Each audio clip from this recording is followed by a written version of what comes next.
1236 and 78. Signal 30. Authority CB. Time 9:03 p.m. Dispatcher number 79. Car 905. Call the dispatcher. KEA 394. Dispatcher 88. 73rd Precinct.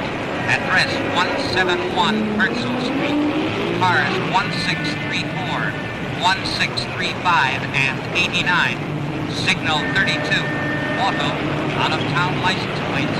Operator entered basement at address. Authority CB. Time 9:05 p.m. Station KEA 394. Dispatcher number 79.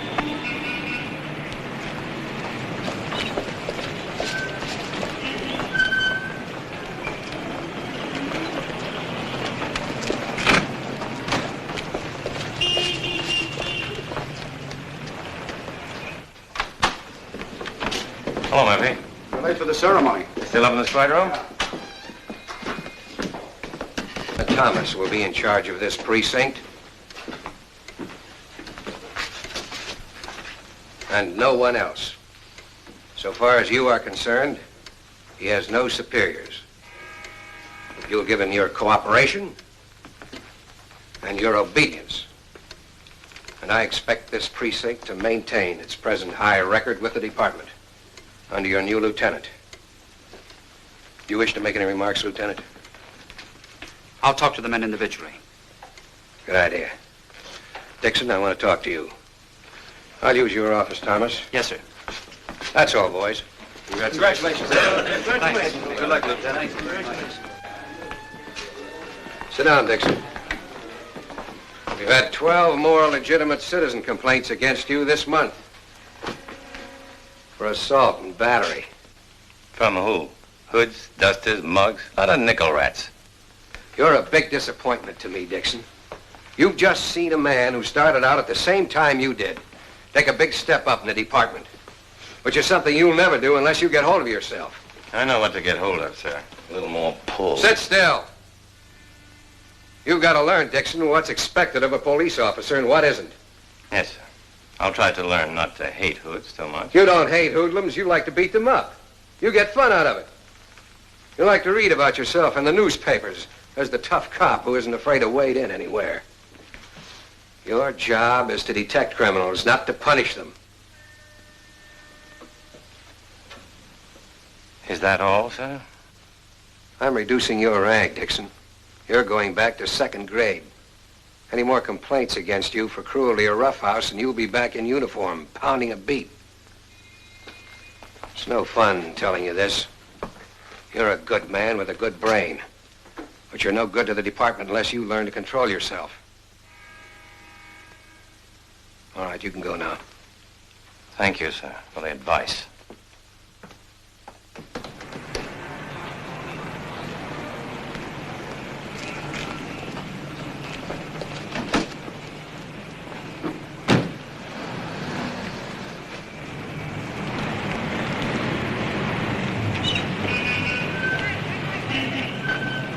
Hey, Willie.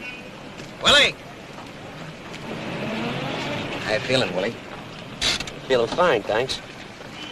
You think you better be in bed, Willie? The parole rules allow me to 12 o'clock. I got 20 minutes yet. How's Mr. Scalise, Willie? What are you trying to do, trap me? I ain't consorting with no questionable characters, and nobody can prove that I am. That's a nice boy. You better get to bed. It's good fun. Sure.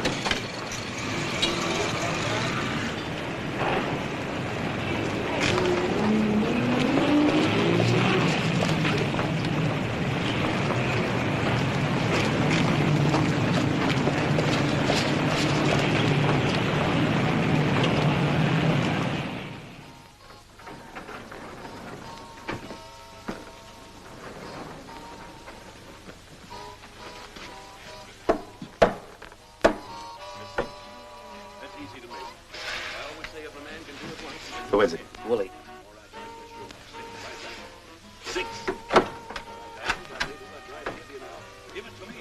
It's my point. Come on, eat the hard way. 2 4s. 7 the loser. You're very lucky tonight, Mr. Morris. Must be the little lady. Brought me luck. Your dice, Mr. Paine. Pass. Your dice, Mr. Morrison. Okay, I'll shoot 3,000. I'll take one. I'll take 500 of it. I'll take the rest. You're covered. Hello. Care to join our game, Mr. Bender? Sure. How are things? Oh, fine. 6. Bumped in a couple of old Easy to friends make. of ours. Dixon and Klein. Do a little They asked about you, but I think they're too busy to drop in. Too bad. All right, come on, Dice. Give it to me. A 6 right back. Here we go. 6. Hand. Mr. Morrison is from Texas and very rich. Here, you breathe on it. Oh, that'll do it. Now, you got Lady Luck riding with you, Dice. This is it, a 6. Give it to me. There it is, a 6. And getting richer. 6 is my lucky number. I'll shoot the whole 6,000. You taking any, gentlemen? A grand? Same here. 4 open. You're covered, Mr. Morrison. You I like your friends, Mr. Paine. Can't get better action than this in Amarillo. All right, Dice, now we're going for the big money. Come! Well, what do you know? A 7. If you don't mind, I'd like to go home, Mr. Morrison. Morgan. Ken, you know I have to be at work at 8:30. Well, that's right. You can't keep a working girl up all hours. Then I'll take you home, Morgan. We'll all go together. I'll get your things. There you are. Mr. Morrison, Yes, sir. you're 19 grand into it. Well, that's all right. You'll get it back some other night. I ain't leaving town for a week. Tell him you changed your mind. You want to stay. No, Ken. I told you I could only stay until midnight. But you can't do this to me. I'm not doing anything to you. I brought him here. Oh. So that's it. Yes, that's it. And you're fouling me up again. That's all you ever do is foul me up. You're telling him to stay. No, I'm not. Why, you... Morgan. You heel.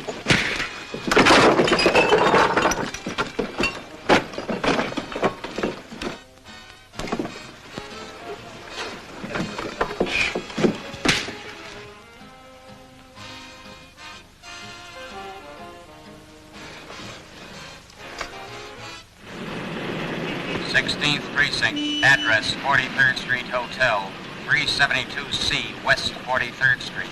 Cars 6, 18, 6, 19, and 12 proceed immediately. That's us. 30. Authorities. WPGG, dispatchers.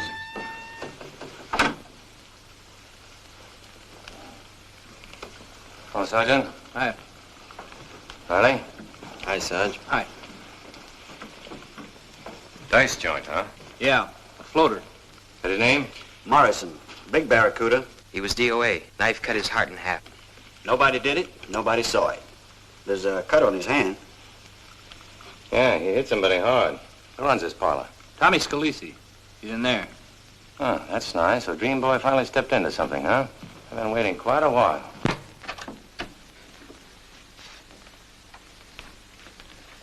You should have gone home to bed, Willie, like you were told. You'd be asleep now, with no parole troubles. I live in this hotel. I just dropped in for a cigarette. Well, how do you do, Mr. Scalise? Where did you hide the knife, Dream Boy? Go easy, Dixon. Keep your hands off me. Talk. Wise up, Mr. Dixon. You made a monkey of yourself 2 years ago trying to hang something on me. Who killed him? You or one of your playmates? You find a corpse and right away I'm a killer. You've been a killer for a long time. Have I? As I remember it, the jury found me innocent. And they weren't out more than 15 minutes. You're still a killer. What are you always trying to push me in the gutter for, Dixon? I got as much right on the sidewalk as you have. Don't talk to me about rights. You're a hood and a murderer. You're a pretty smart rat, Scalise, but this is your off night. What are you always jumping after me for, Dixon? 4 years, jumping after me like I was somebody special. Why? That's right. Getting you is a special job of mine. I can't figure you out. Your father liked me and... Shut up. Hello, Lieutenant. Got anything, Dixon? I've been waiting to tell you what happened, Lieutenant. Take them outside. We'll question them later. Congratulations on your promotion, Lieutenant. Okay, let's have it. Mr. Morrison was brought here by a fellow named Ken Payne. Sort of an acquaintance of mine. There was a girl with him. I didn't quite get her name. A Morgan something. Mr. Morrison wanted a little friendly play. How much did he win? He didn't win. He lost. You're lying, Scalise. Let's hear his story first, Dixon. He lost $1,000 or so, but he didn't care. He was making a play for this girl, showing his stuff. Paine was jealous. He hit the girl first, smacked her hard in the face, and she ran out. Then Morrison tackled Paine. Morrison pulled a gun, but Paine had him so he couldn't shoot, and they wrestled into the bedroom. Before I could call the cops, Paine came out. He didn't say anything, just left. Then Morrison came out and fell on the floor. He was dead when I got to him. What did you do with the knife? There wasn't any weapon. Paine must have taken it along. You're lying, Scalise. Let me handle him, Lieutenant. What is Payne's address? I don't know.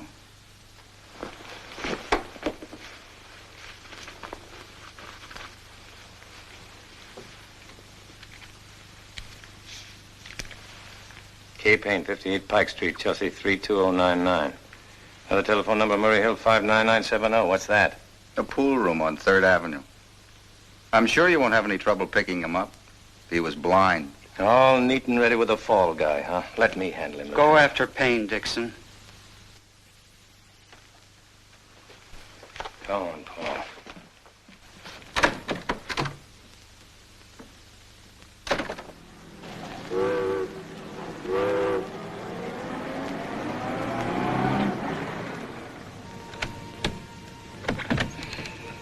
Keep the change.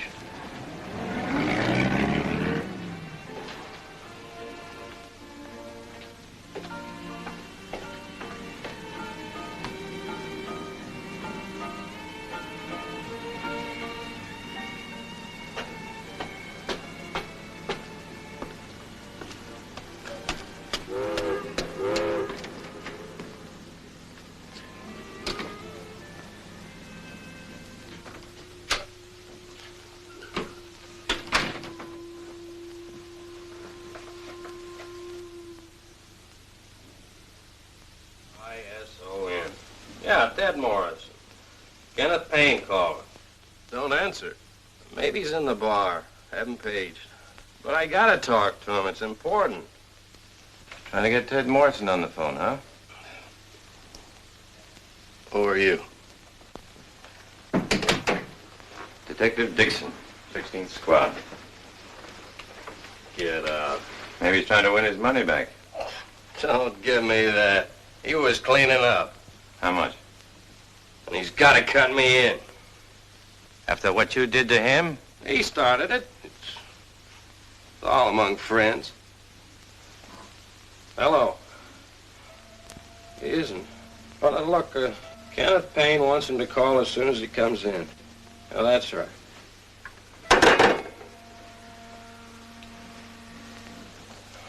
I said get out. I don't like cops. Ted Morrison is not going to call you back, Payne. Nobody asked you. Somebody sunk a knife into Morrison. He's dead. Dead? You're lying. Scalise is trying to frame you, as you knifed him. Go home. Look, I'm trying to help you, Payne. Scalise and his boys are hanging a murder on you. They knocked him off to get their dough back after you left. Come on. Go on. No cop's gonna touch me. Stand up alone, then. I'll stand up when I want it. Get out of here. Get out!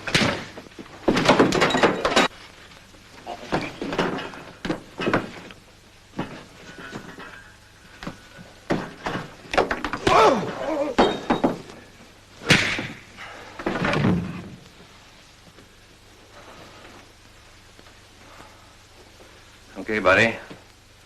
Come on, let's go.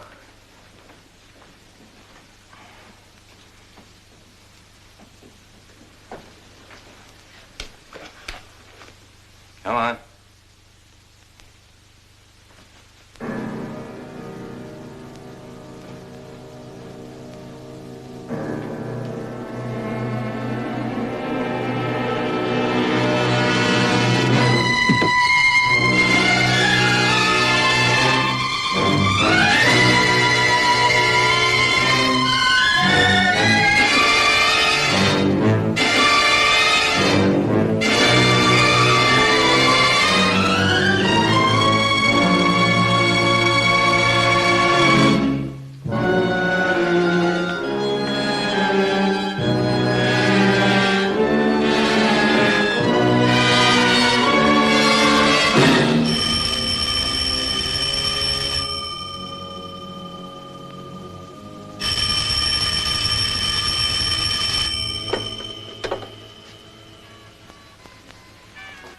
Hello?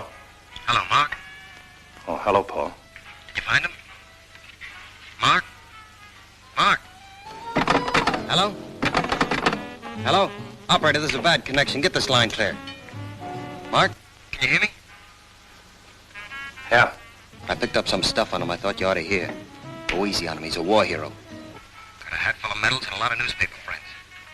When he first got out of the service, he wrote a syndicated column for a few months. I thought I'd tell you so you don't mess him up if you run into him. Going to wait there for him? Yeah, I'll stick around in case he shows up. So long.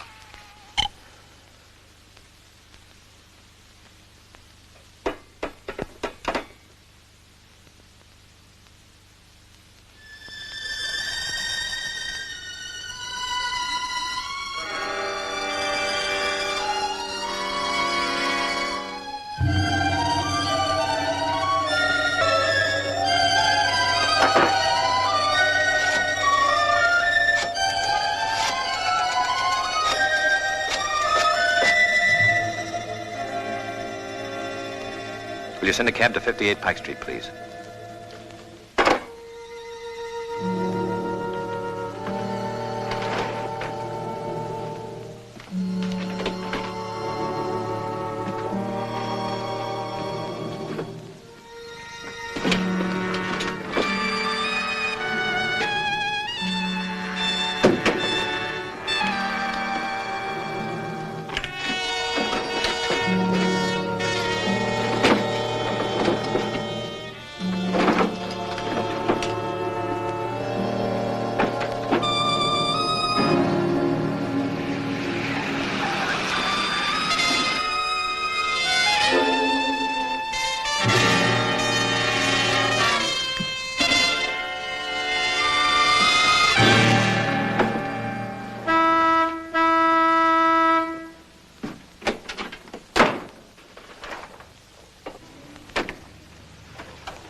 You call a cab?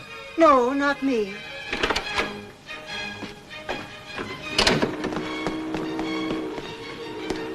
Pennsylvania Station, please. Yes, sir.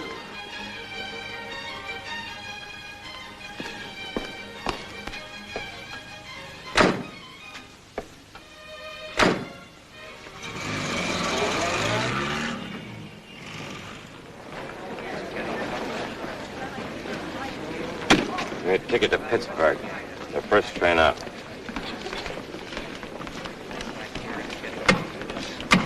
$17.08.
Hello, Paul.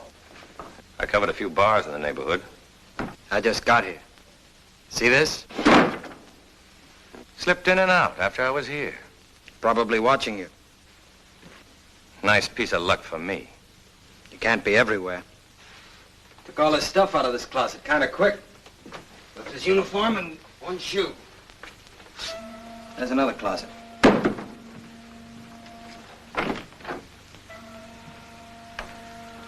Nothing in there. It's empty. Maybe somebody saw him get away. There's an old lady in the window downstairs.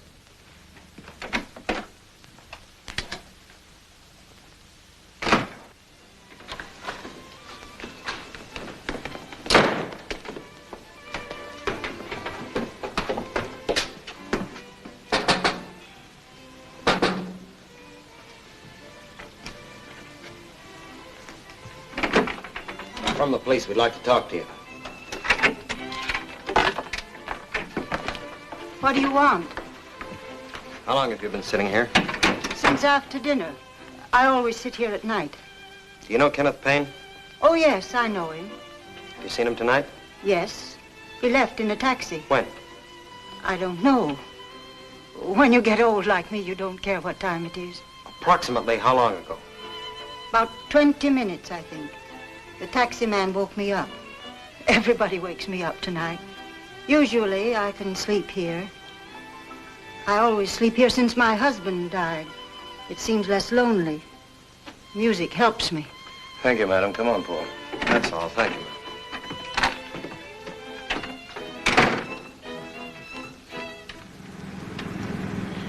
He's running for it, huh? We'll get him.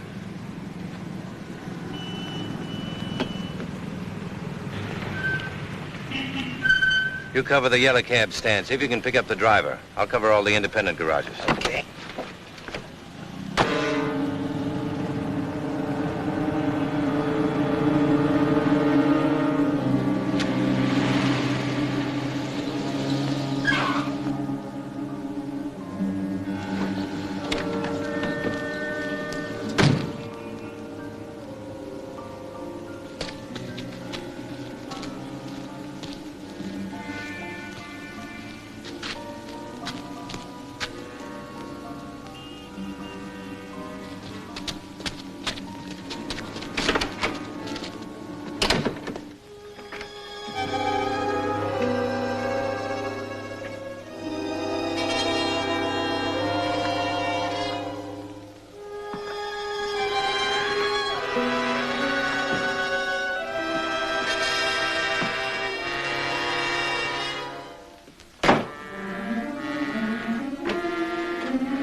Paine!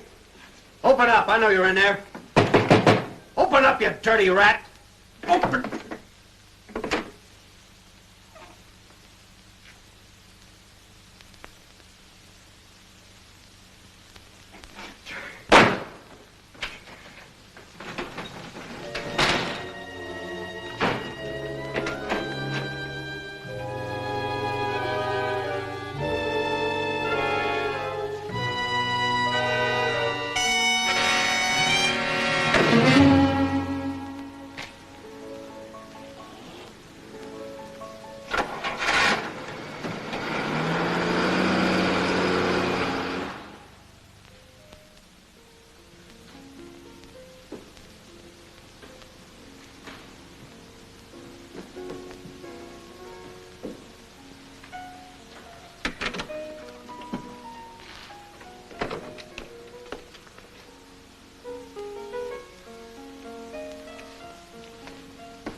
Where's the lieutenant?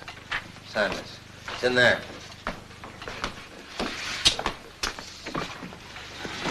Right. Lieutenant? Yes.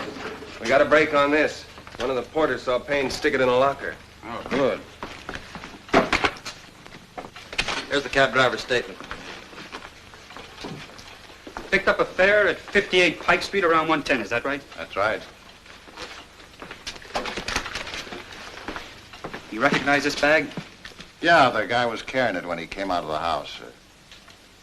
I noticed the name, Kenneth something. Yeah, Kenneth Paine. He had a bandage under one eye, huh? Yeah, a piece of tape. Which eye? Under the left eye, like this. Under the left eye. Thanks, you can go. We know where to get you. Looks like we have a definite line on Paine, Lieutenant. A ticket agent at Penn Station remembers selling him a ticket to Pittsburgh. Evidently trying to throw us off. He's probably holed up in town somewhere. No line on the girl yet, Lieutenant. Oh, keep calling, Benson. Scalise thinks she was either an actress or a model. Call the agencies on both as soon as they open in the morning. Okay. Call CB and have him teletype Payne's description to Pittsburgh. Dixon, take yourself a rest. You too, Klein. Then get busy on the hotels. Communication, please. I'm going home for a couple of hours. Knock off, Casey, and then report back at 8. Good night, boys. Teletype the following description to Pittsburgh. Age about 36. Give me communication. Complexion dark. Height 6 feet 1. Weight 180 pounds. Hair dark, build average. You look beat, Ma. Don't you feel good?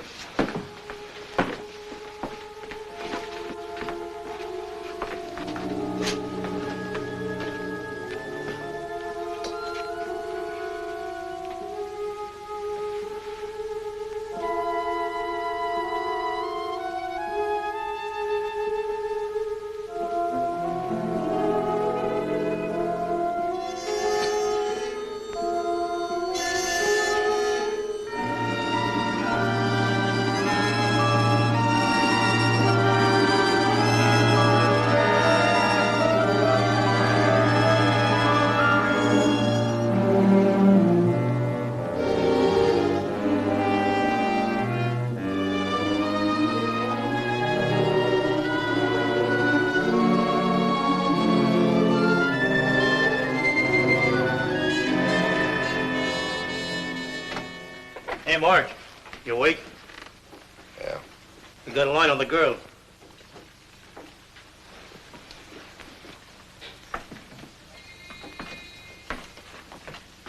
Her name's Morgan Taylor. Lives up in Washington Heights. I got her phone number. What is it? Wadsworth 35098. Wadsworth 35098.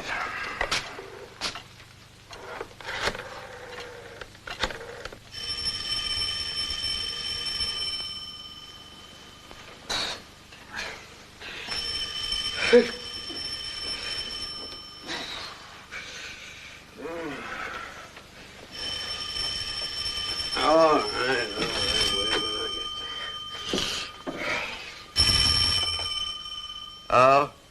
Does Morgan Taylor live there? Yeah, she lives here. No, she ain't here now. She's gone to work. Who's calling? Never mind, I'll call her later. She's gone to work. Have you got her employment address? Here it is. Friedman and Lyons, 525 8th Avenue. Very nice. But too high style for my customers. Maybe we could make a little bolero, Oleg. Well, let's catch it. I'm not sure. I'll let you know when I send the order in. Thank you, Morgan. It's all right with me. We have more orders than we can fill on this number. Did they notice it? I don't think so. Come here, let me see it in the light. Still shows a little. I better put some more pancake on it. You know, Morgan, it's your own fault. Hold that. You keep thinking of him as a glamour boy. You won't see him for what he is, which is definitely a jerk. So he won the war and freed the slaves. Does that entitle him to spend the rest of his life drinking barrels of whiskey and punching girls in the nose? Don't worry. I'm not going to see him anymore. You said that before. So he rolls his alcoholic eyes at you when you set yourself up for another left hook. You can't help him, Morgan. I guess you're right. There's someone to see you, Miss Taylor. I'll tell him to drop dead. It's important. Mr. Friedman said to come to the office right away.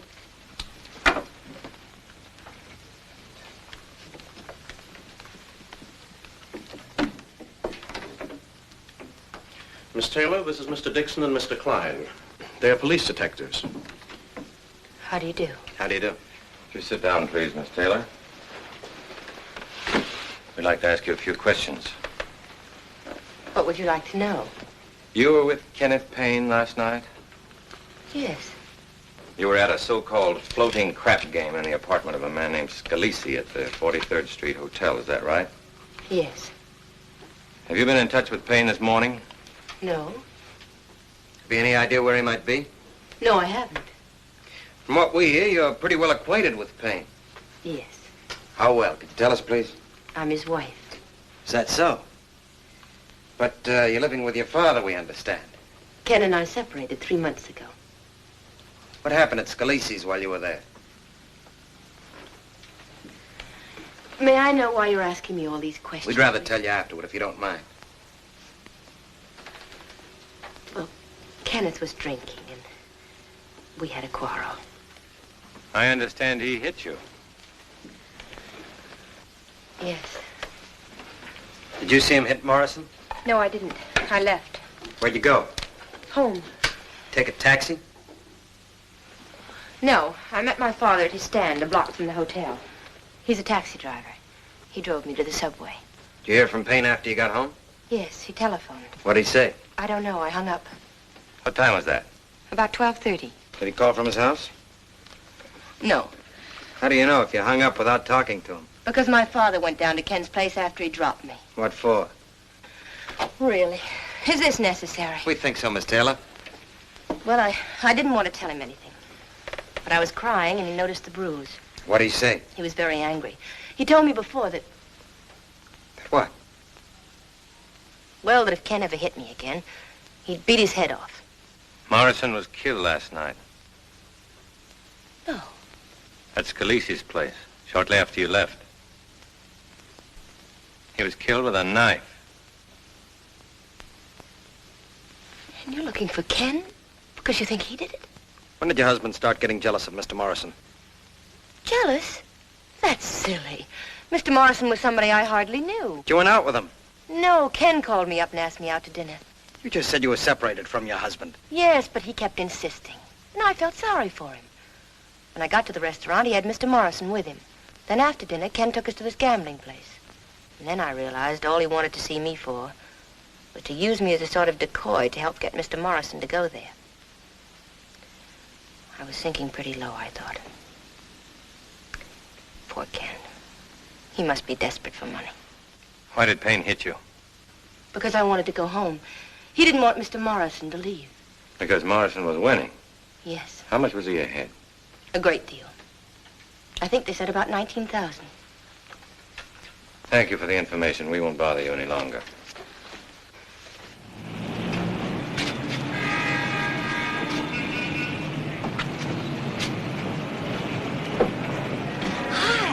Well, hi. How are you? Hello, Jack. Hello, Morgan. Night-night, Mary. See you around. Night. Where's Taylor? Hello. Good evening. I'd like to talk to you. Have you found Ken? No. You think I know where he's hiding and won't tell? Where are you going now? Home. Would you mind if I came along? That's a nice way of putting it when you're out to give me the third degree. This is no third degree. This is strictly off the record. Have you come to nab me as a gambling house habitué? I'm not really. I've never been in one of those places before. Are you're having dinner with anyone? You inviting me? Yes. I take that subway there. It'll take me a few minutes to change. That's good enough. Hey, Dad. You home? I'm cooking. There's company. Dame? No. This is my father, Mr. Dixon. Mark Dixon. Glad to know you. You don't remember me, huh? I'm Jiggs Taylor. I'm sorry, I don't recall. Excuse me, I'll get ready. Well, sit down, I'll tell you about it. It's 2 a.m. I'm cruising through Central Park. There's a blizzard going on. A detective jumps in my cab and says, "Follow that black sedan, it's full of thieves." So I give her the gas. Here's a diploma the mayor gave me. For aiding Detective Mark Dixon in a time of danger. Oh, yes. 6 years ago. Say, Dad, Let's hear about how they opened fire and riddled your cab with bullets. Well, Mark can tell you himself. Can't you, Mark? Yes, there were a few shots fired, as I remember. A few shots. Dad always claimed it was a bigger battle than the Argonne. Well, that's the trouble with the new generation. No respect. How about a drink, Mark? No, thanks. On duty, huh? Suppose you're working on that Morrison killing. That's right. Cigarette? Thanks. Any other suspects besides Ken? That fella Scalise, huh? I've heard about him. The department thinks he's clean on that job. He's been released on bail. On a gambling charge only. But you got your own ideas, huh? In the first place, he lied about Morrison being loser when the game broke up. Your daughter says he was about 19,000 ahead. It looks like a cinch he's the guy. I wouldn't tell a lot of people about going up to Payne's place last night to beat him up. I don't care how many people hear it. He's had it coming to him for some time. Oh, Dad, please. Mr. Dixon isn't interested in my life story. I asked you, what did you do if you had a son-in-law like that? You know, it is a lucky thing I didn't find him in last night. Oh, I forgot to ask you. I've been so excited over meeting you again. How about some chow? I got enough for 3. No, Dad, we're going out. Well, we could talk over old times. I'll be seeing you, Mr. Taylor. Nice meeting you again. Well, at least I'm glad she's going out with somebody who ain't going to land her up to her neck in crooks. You're horrible, Dad. Good night, honey. Have fun, kids.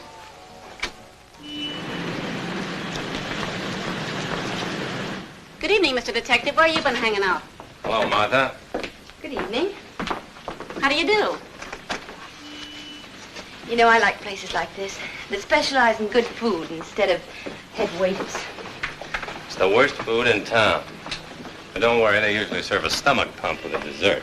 Who invited you to come to my restaurant, Mr. Detective? Not me. Martha's the head of a ring of burglars. My presence makes her nervous. Yeah, last night we got a whole basket full of diamonds. You want to see? Bring us 2 of your dangerous dinners, Martha. You know how much I've been offered to poison this man? $10. That's right, I'm holding out for 15.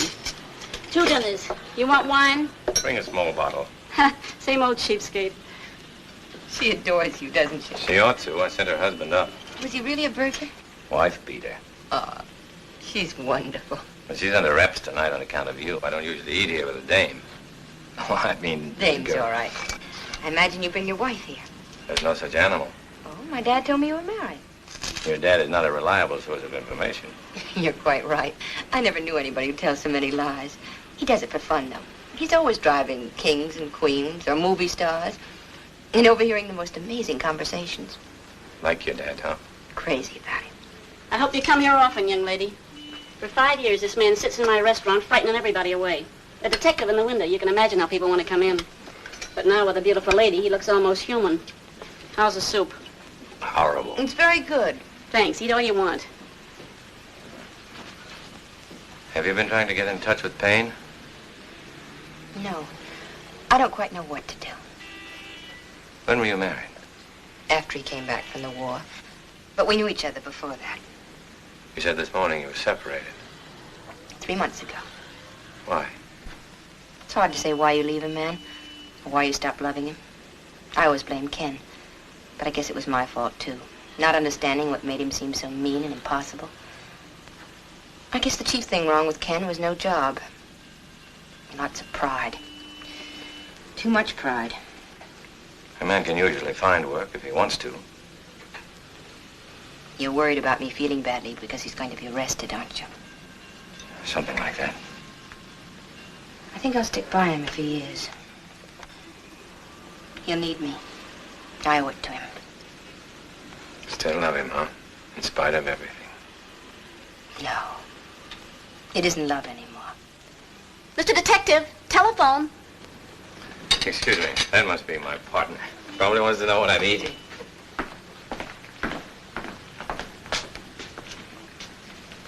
Dixon speaking. Been trying to get you for an hour, Mark. Big doings. We found Payne. Where did you find him? River Watchman reported to the 6th Precinct down here that somebody slugged him last night. He just punched his clock at 3 a.m. Sent a couple of men over to talk to him, but they couldn't make head or tail of the slugging. Nothing stolen, nothing missing. Tell the watchman, remember, the man held something like a body. They started dragging the river and brought up Payne a half hour ago. Who's that? Mark. Mark? Thomas. We found Payne in the river with a skull crack. We'll meet you at his apartment in 15 minutes. Be there. Okay, Lieutenant. What's the matter? You look sick. Give me the check. You gotta leave the beautiful girl just when she's beginning to like you. That's what you get for being a detective. No fun. Always chasing the wrong people.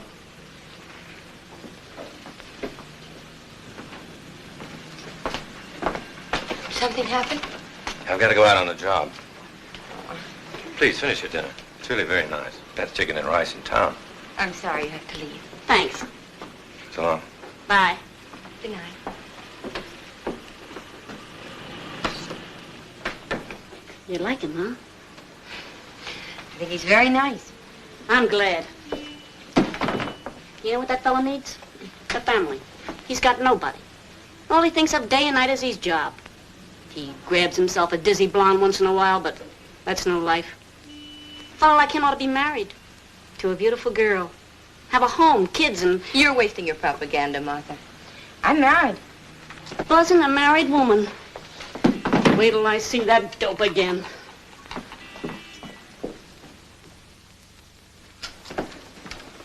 You got it?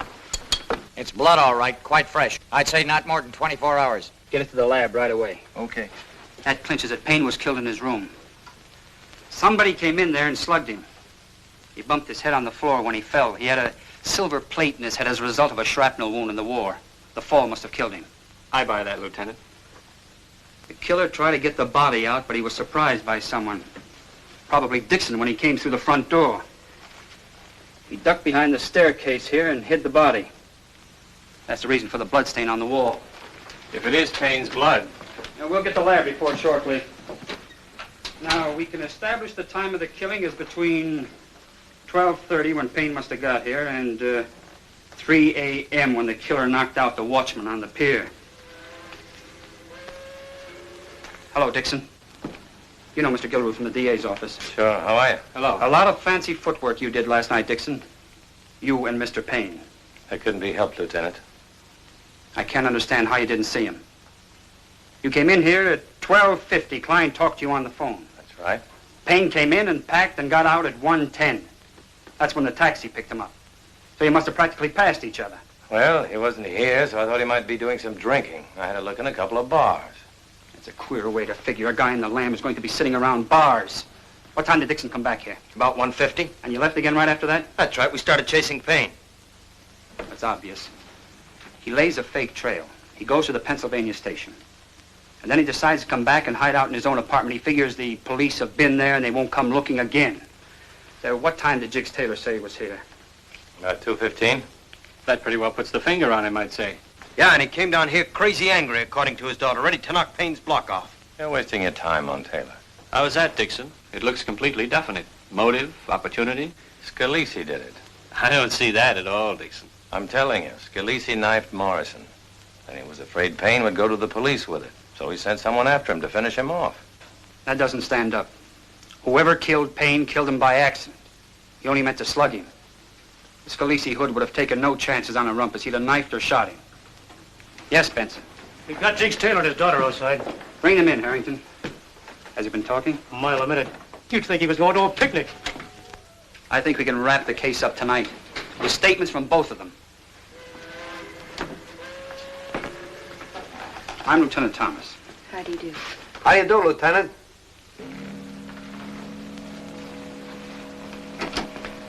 I was expecting this, as I told the boys on the way down.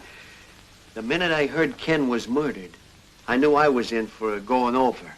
Haven't been at the scene of the crime. You were all ready for us with your story, huh? Won't take long. Save you a lot of time, give it to you without you having to pump me. Everything that happened. Came down here last night around 2:15, looking for my son-in-law. You were pretty worked up, huh? I'll say. I told him last month if he ever laid a hand on Morgan again, I'd slap him silly. Go on. Go on, let's have it all, Jiggs. Well, that's all there was. The door was unlocked.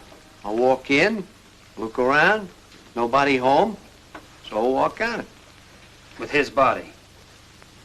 Whose body? Payne's. It's sure smart figuring, Lieutenant.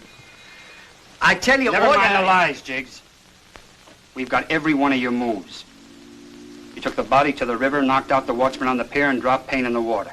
Oh, so I knocked out a watchman, too, huh? That's fine.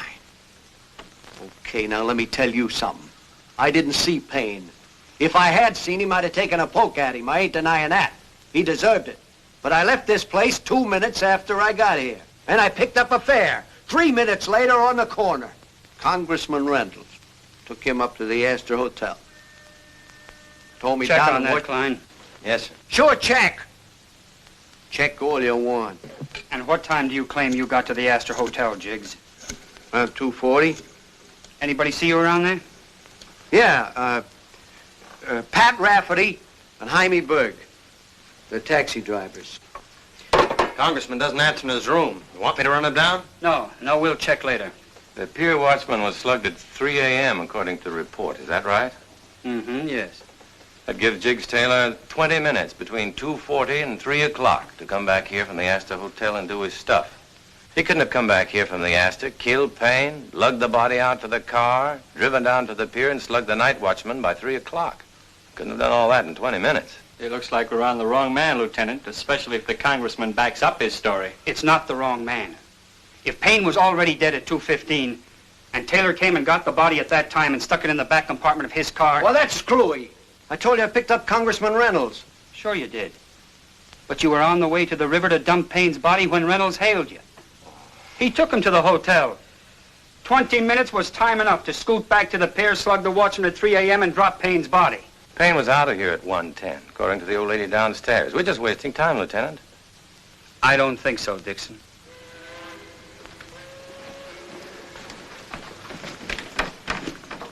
Bring them along.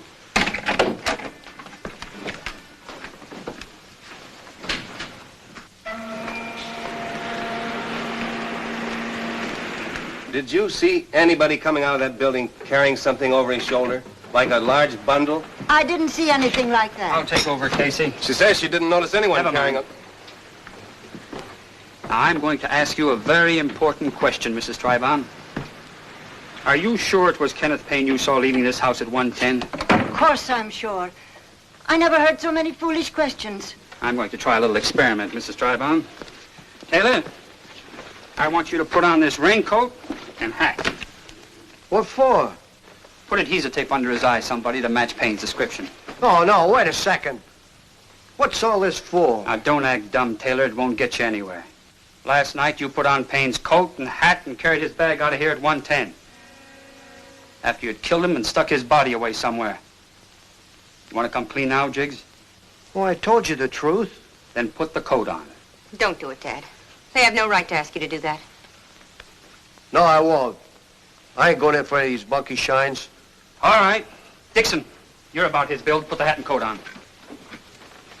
Oh, that's comic strip stuff, Lieutenant. The lady said she saw Payne leave here last night. Sure I did. I saw Mr. Payne out of the window. No, you saw a raincoat, a hat, and a bag. Go ahead, Dixon. Anybody got some adhesive tape? Here. Under the left eye. Mrs. Trivon, did he walk straight to the car, or did he look down at you? He looked down. Dixon, take the bag. Just walk to the car and look down once. Now, is this where you were sitting? No, I was standing here closing the window. A taxi driver had asked me if I'd called a cab. Are you sure you could recognize a face at that distance, Mrs. Trivon?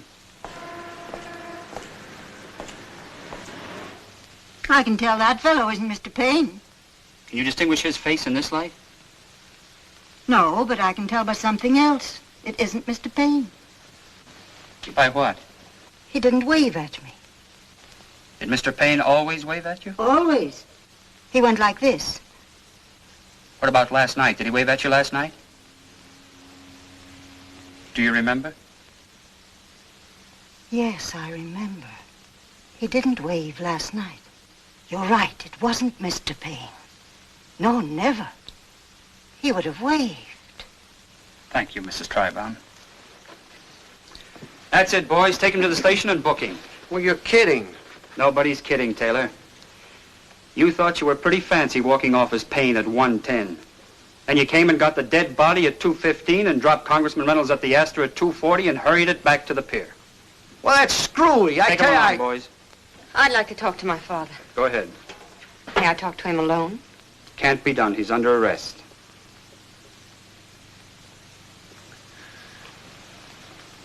Dad, please. Did you see Ken last night? So help me. I swear by your ma, I never saw him or laid a hand on him. I believe you. You take Miss Taylor home, Casey. We're knocking off for tonight. I'd rather go alone, if I may.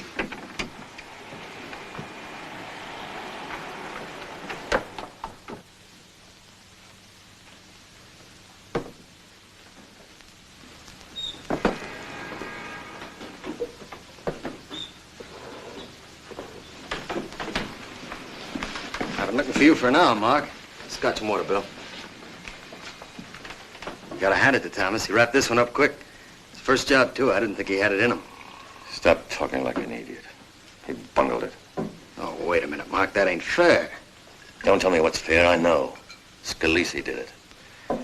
Scalise did both jobs. Morrison and Paine. You can't go against the facts, Mark. I bet Jiggs Taylor confessed the whole job in a day or two. See you later. Where you going? I'm going to get it out of Scalise. Wait a minute, Mark. You're not on that end of it. You know the boss's orders. He's got a plan on Scalise. Let me go. Look, Mark, I'm going to give it to you straight like a friend. I don't like to see you made a monkey of by a girl with a pretty face. You got a record to protect. You're as dumb as Thomas. Come on, I'll drive you home. You're driving me nowhere, you dumb lug. You stick with your boss and his orders. You let me go or I'll paste you.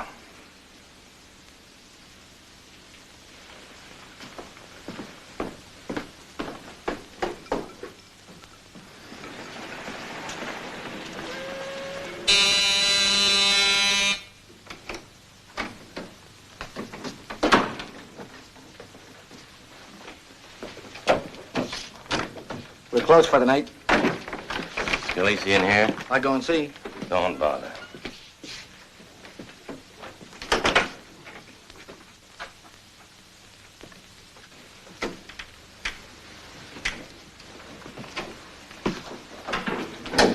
Get your clothes on, Scalise. When I'm ready, Mr. Dixon. Hey, cut that out. Okay, Steve. I warn you not to touch me. Why? You don't seem to be carrying a knife at the moment. We found the one you used on Morrison. That's a lie. Is it? It's always a pleasure to watch a cop four-flushing. I don't like rats to grin at me. That's too bad. Maybe I'd better show you my hand, dream boy.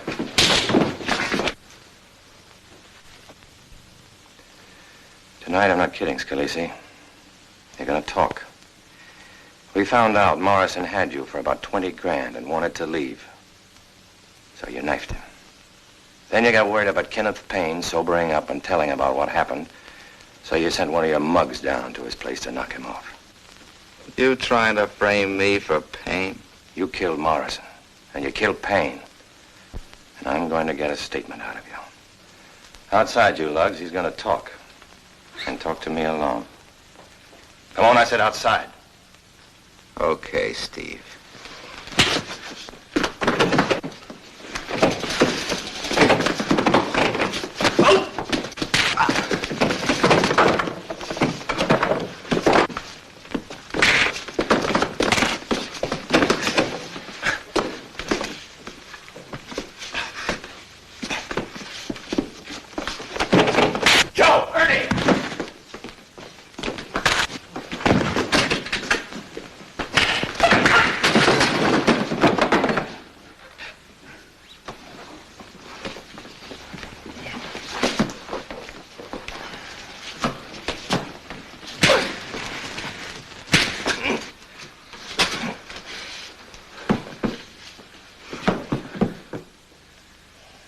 Better have a look out front, Preminger. Yeah.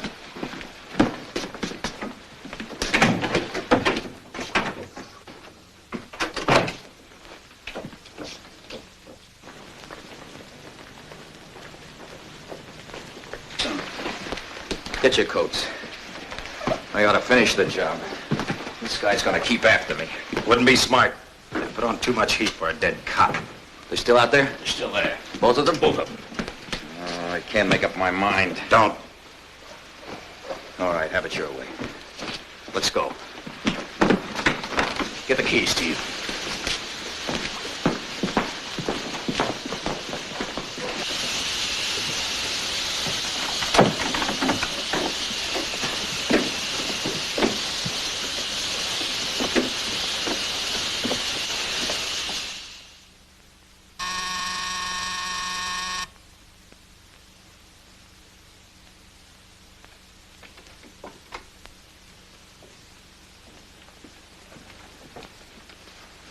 Yes?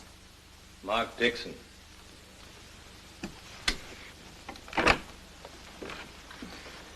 If you don't mind, I'd like to talk to you, Miss Taylor. What's the matter? You're hurt.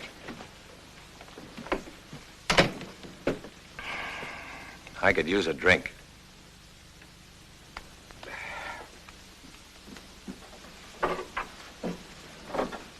Where the devil am I? I keep coming and going.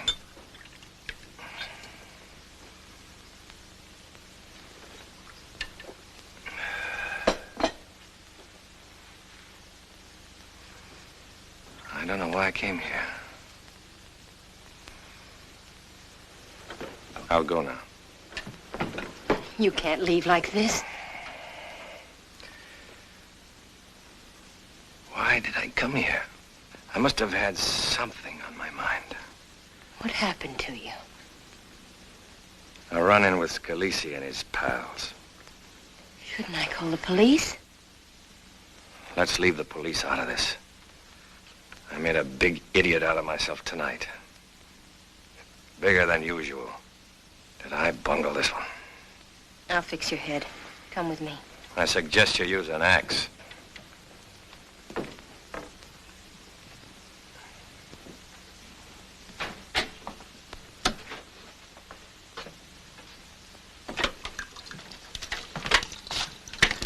Here. Come and sit down. What did they hit you with? Various objects. Why did you fight with Scalise? Did it have anything to do with my dad? In a way, yes. You don't think Dad did it. You don't think he's guilty, do you? What I think doesn't matter. Roll nickels. Most important thing is that you need a lawyer. That's what I came here for. You need a big-time lawyer. Here, hold this. One that can't lose. But if Dad's innocent, I That don't see why... doesn't always help. Innocent people can get into terrible jams, too. One false move and you're in over your head. How much money have you got, you and your father, for a lawyer? None? No savings? No. Paine got him, huh? Yes. Thanks for the facial. I feel a lot better now.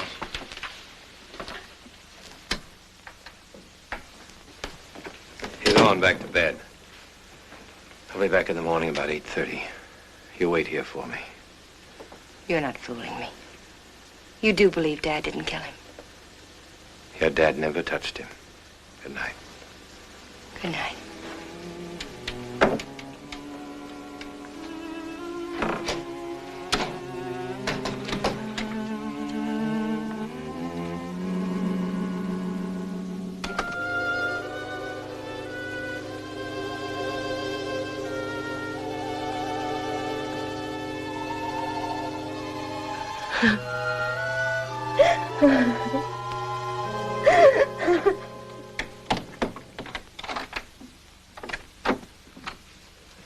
I'm sorry to wake you up, Paul. I won't stay but a minute. I need some dough. Who stuck his finger in your eye? I've got 700 in the bank. That leaves me 300 shy. It's for a lawyer. I thought you wouldn't mind kicking in. I want to get Norman Ackerman to handle the Taylor case. He never lost a murder verdict in his life, but you got to slap down $1 grand, minimum.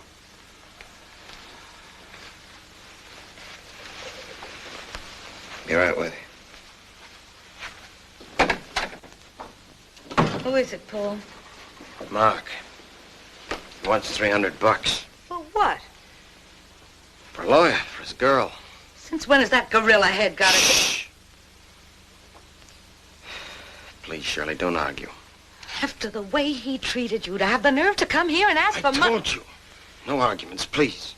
You told me you were never going to talk to him again. I don't know, Shirley. Sometimes you really get me sore with this kind of nagging. $300 for a man you were going to punch in the jaw the next time you saw him.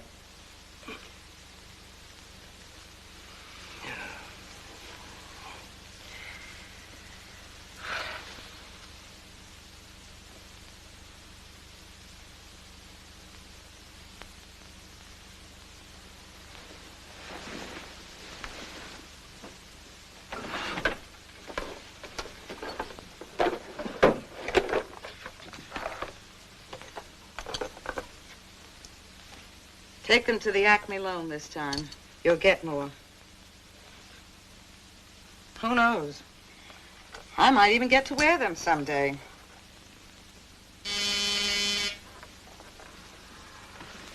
Yes? Detective Dixon is here with a young lady. Have them come in. Send off that cable, Mary. I'll call you later. Hello, Mark. Hello, Jerry. Well, what happened to you? I'm just fine. Oh, Mr. Morris, this is Miss Taylor. How do you do? How do you do, Miss Taylor? Sit down. Thank you. Jerry, I understand Ackerman's out of town. When do you expect him back? He's in Washington. He's due back around 5 this afternoon. I'd like to make an appointment with him for Miss Taylor. Her father's involved in the Payne-Morrison case. I read about it. Thought you were on it, Mark. I am. That's why I'm here. I like stiff competition. Here's your retainer for Miss Taylor's father. It's $1,000. I'll hold it. Come in around 5:30. Mr. Ackerman will see you, Miss Taylor. Thank you. Thank you very much. I never heard of anything so generous. What you just did. Well, my partner kicked in, too. You're an amazing man. You know something? I could kiss you. Right here. Take a rain check on that. I'll give you an alibi for your boss.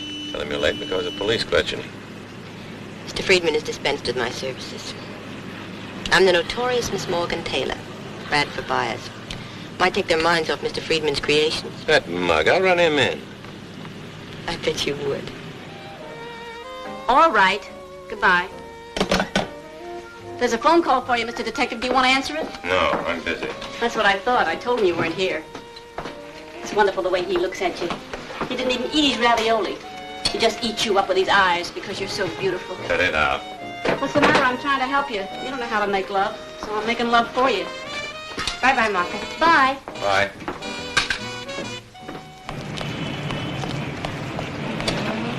It's a wonderful day. No job. Everybody against me. My poor dad sitting in a cell. And it's a wonderful day. Isn't that amazing? Hey, Mark. Excuse me. Hello, Mike. There's a forthwith out for you. Where you been hiding, in the manhole? What's up? Skipper's chewing on the telephone. Come on. Mind going up to see Ackerman alone? Might be better at that. And wait for me at my hotel, 230A East 54th. I'll be there, Mark. And thanks for everything. Let's go.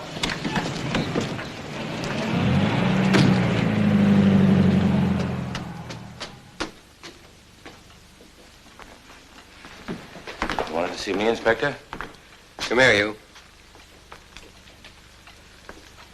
Is this one of the men who beat you up last night? That was just a personal affair, sir. Your personal affairs seem to be getting in the way of the department, Dixon. Take this man out and hold him as a material witness.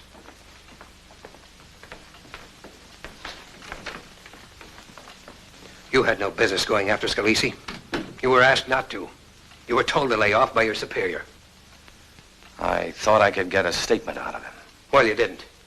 And now you've driven Scalise to cover with your bullheaded tactics. It'll take us days to find him now.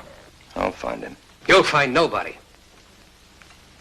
I'm not throwing you out of the department, like I should. But I'm inviting you to take 1 week of your annual vacation, beginning as of now. I don't want to see or hear of you for a week. I want you to go someplace and get hold of yourself. Yes, sir. Look at you. All bunged up like a barrel house vag. First thing you better do is get your head fixed up. Inside and out. That's all. Yes, sir. He's got a point. You shouldn't have let Scalise go until the Morrison job was cleaned up. It looked certain that Paine had done it, sir. Get on this fella, Steve. I've got a hunch he'll sing if you keep on him. And try talking to him like Dixon would. Yes, sir.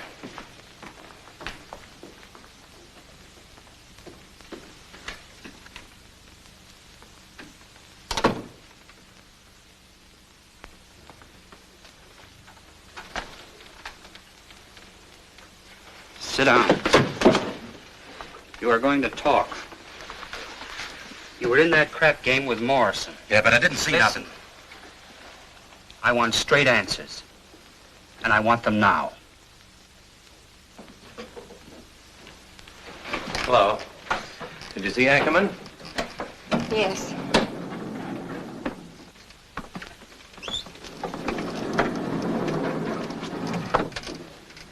You've been crying. What happened? Mr. Ackerman doesn't want to take the case. He's too busy. There are other lawyers. I'll get in touch with Bill Cantwell. He's as good as Ackerman. It won't help. It's no different than it was. It felt all right this afternoon. I didn't realize how serious it was. But now I know. I thought because Dad was innocent, nothing could happen to him. But it will.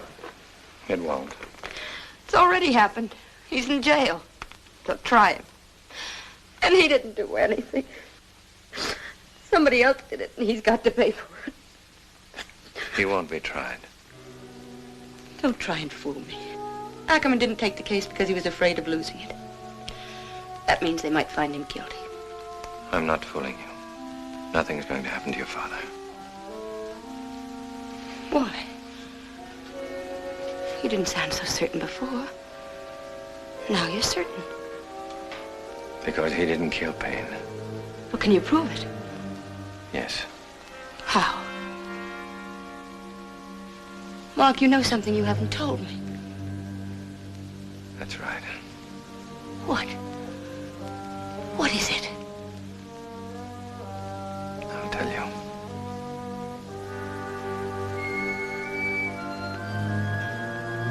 Please. Oh, that's not fair. To stand there without telling me. Even if you have to break some police rule. If you know something, Mark. I can't stand thinking how he feels. He's never done anything wrong. You don't know him. He's sweet. He's always felt that everybody was his friend. Now he's in jail, like a criminal. You don't know what it is to have your father in trouble. My father was a thief. He's dead now. He died when I was 17, trying to shoot his way out of jail. I worked all my life to try to be different from him. Mark. Darling.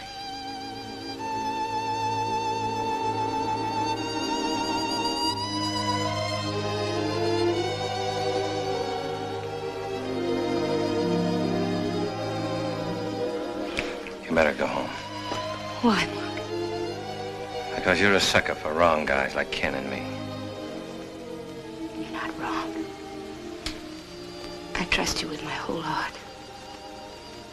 I'm glad you told me about your father. You're not like him. I know it. Thanks. I figured out what to do. About your dad. What? Don't ask any questions. I've got to do things a certain way. You look tired. Get some sleep. Thanks. I'm not afraid anymore. Everything's going to be all right, isn't it? Sure. It'll turn out all right.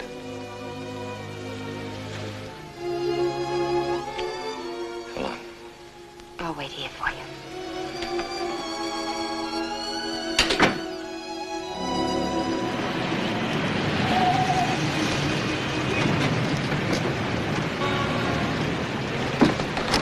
Okay, Mac. You ought to be more delicate, Mr. Dixon. I almost hit my head on the door. That's okay, Willie. The cab's insured. I wasn't doing nothing, Mr. Dixon. I was just standing there reading my paper, that's all. I'm not interested in what you were doing. You're up for parole violation Monday. I know. 3 more years, isn't it? That's right. Would you like to duck that? You can't do nothing, Mr. Dixon. I can say I sent you up to Scalise's hotel, using you for a stoolie. Yeah? Particularly if you prove it. Like how? Don't play dumb. You mean by squealing about the Morrison job? No, by telling me where Scalise is. You're going to tell me, Willie. You'll save yourself 3 years and a lot of trouble, bad trouble. Come on. What do you call this, good trouble? You're asking for it, and you're going to get it. Wait. They'll kill me, Mr. Dixon. Where's Scalise? I gotta find out first. A telephone. Let me get to a telephone. Okay. Hey, Mac, pull up at that bar. Okay. Keep the change, Mac. Thank you, Mr. Dixon.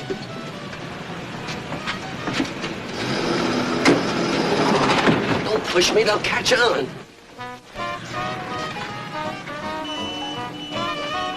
Get in that booth. I won't listen.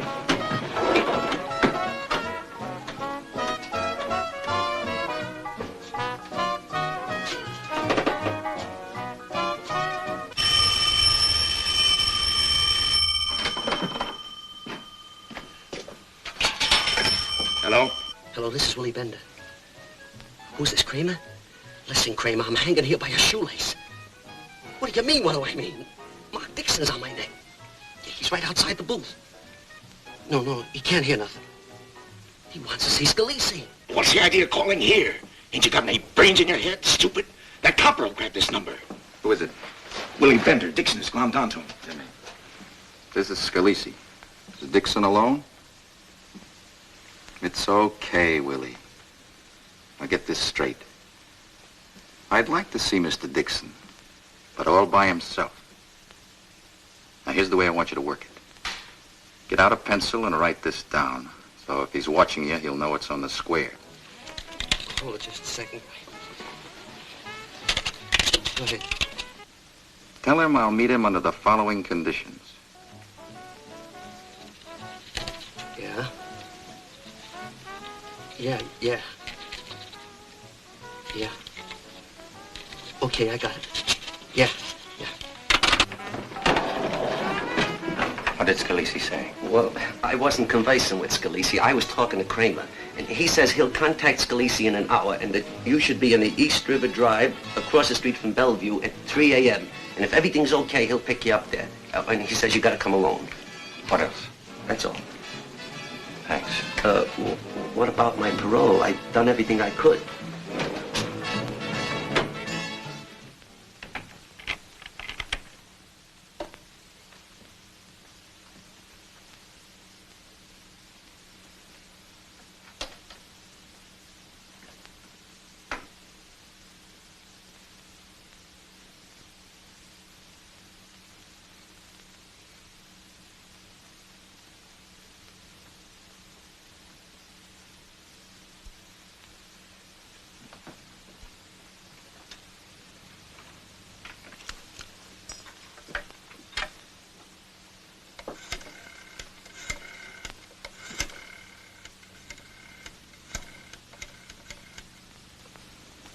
Hello, Blue Star Service. Send a messenger to the Greystone Hotel. You know where it is. Have him wait in the lobby. The name is Dixon, Mark Dixon. Right away.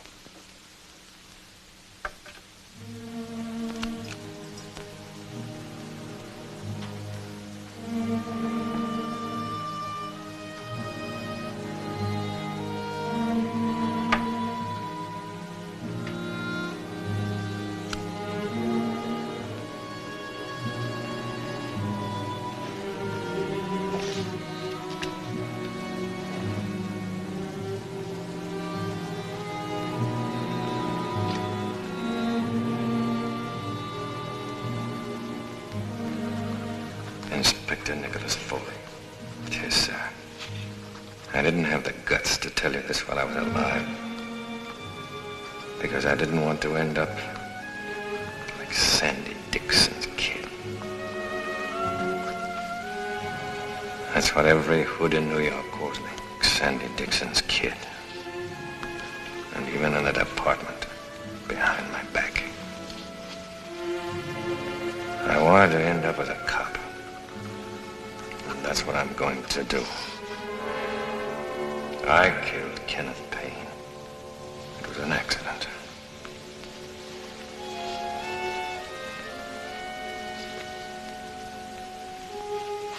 I went in to pinch him. He slugged me, I hit back. How was I to know he had a silver plate in his head?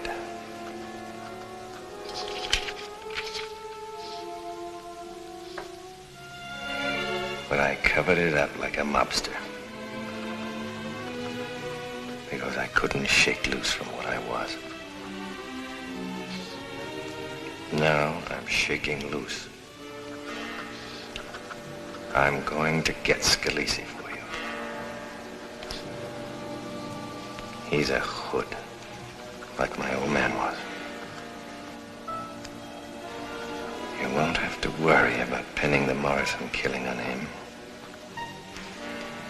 You can pull him in for mine, and that will square things all around. Sincerely, Mark Dixon.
Where's Scalise?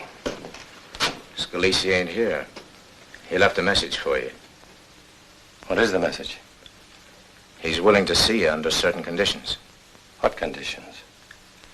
You gotta park your gun. Where is he? We got instructions. It's no go with a rod.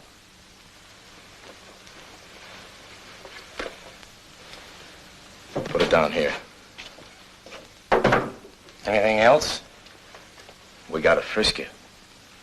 Go ahead, we're wasting time.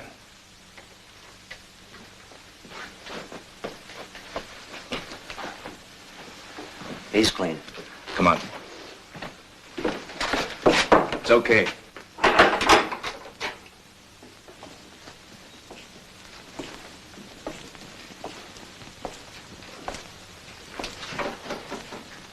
Sit down, Mr. Dixon. I told the boys you'd come alone. That's because I understand you, Mr. Dixon. What I don't understand is your reason for calling on me at this time. I said, sit down. I never saw a man as full of hate as you. I consider it almost humorous the way you came hot-footing it after me alone. I'm in the clear on the Morrison job. The police are satisfied to let me alone. But you're still hot on my neck, as always. Sit down, Dixon. I'm not kidding.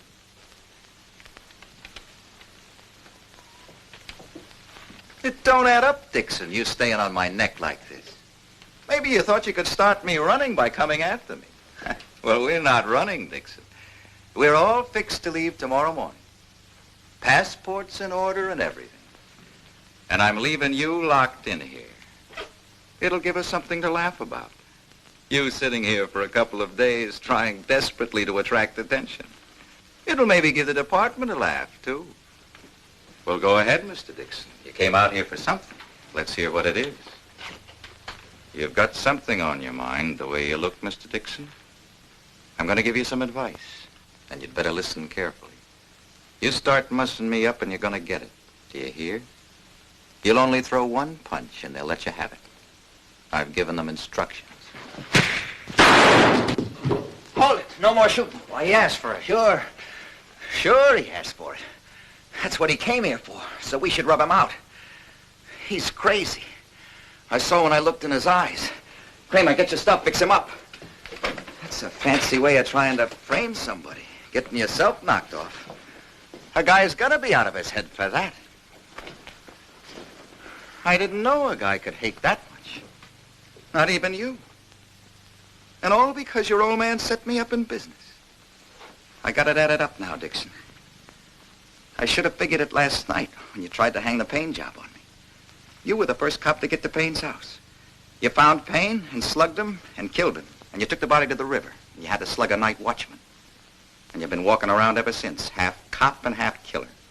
The man who hates crooks. The law that works by itself. The cop who can't stand to see a killer loose. So what is he? A hood and a mobster like his old man.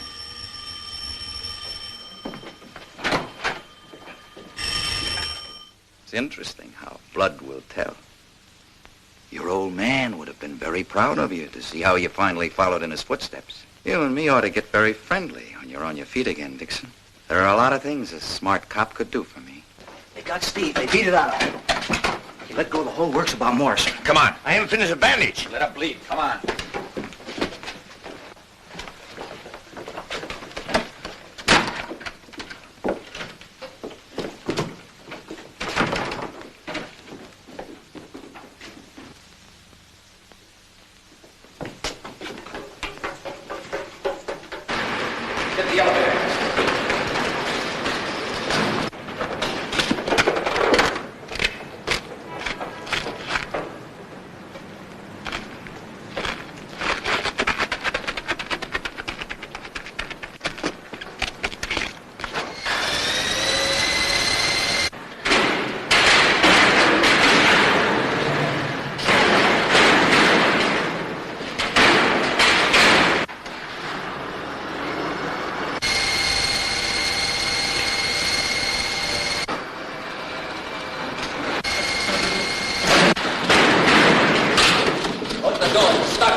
buttons. Power's off. We're stuck.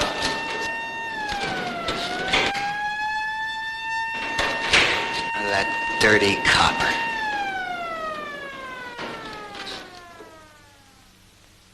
Can't change, can you? Always have to break orders. Always have to do things your way. This time I've got to hand it to you. You hit the nail right on the head. Thanks, Inspector. Mark. They're letting Dad out. I don't know what to say. But thanks. He didn't do it single-handed, Miss Taylor. The department contributed a small share toward establishing your father's innocence. Not that I'm not proud of you, Mark. I'm putting you back where you were and recommending you for promotion. Oh, that's wonderful. There's your letter back. Since there was no report of your death, I didn't open it. You expected to die. I don't think Mr. Dixon knows what he expected. He was pretty sore at me when he wrote this. I think he's in a different mood now. Tear it up, Mark, and no hard feelings. And take a rest till your arm heals. Dad's waiting, Mark. Will you come home with us? Sounds like a nice holiday for a change, Mark. Go on, you've earned it.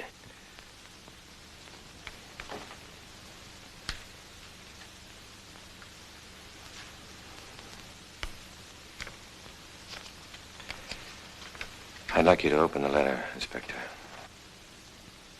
You're sure? Yes, sir. Open it.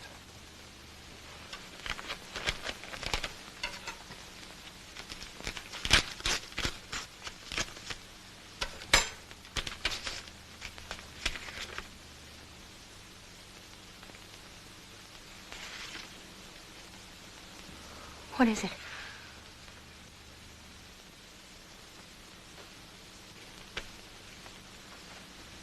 Mark.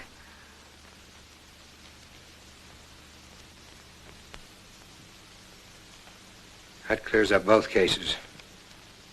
You're under arrest, Mark. No. What is it? Please tell me, Mark. Would you mind letting her read the letter, sir?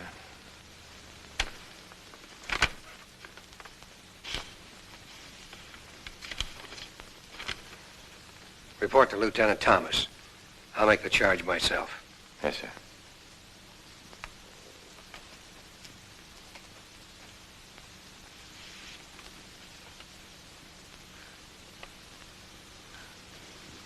Mark. Goodbye, Morgan. No, Mark. They'll believe you. They must believe you. It was an accident. A mistake. Anybody can make a mistake. You mean you'd give Sandy Dixon's kid another chance? Every chance in the world. That's enough to live for. So long, Morgan.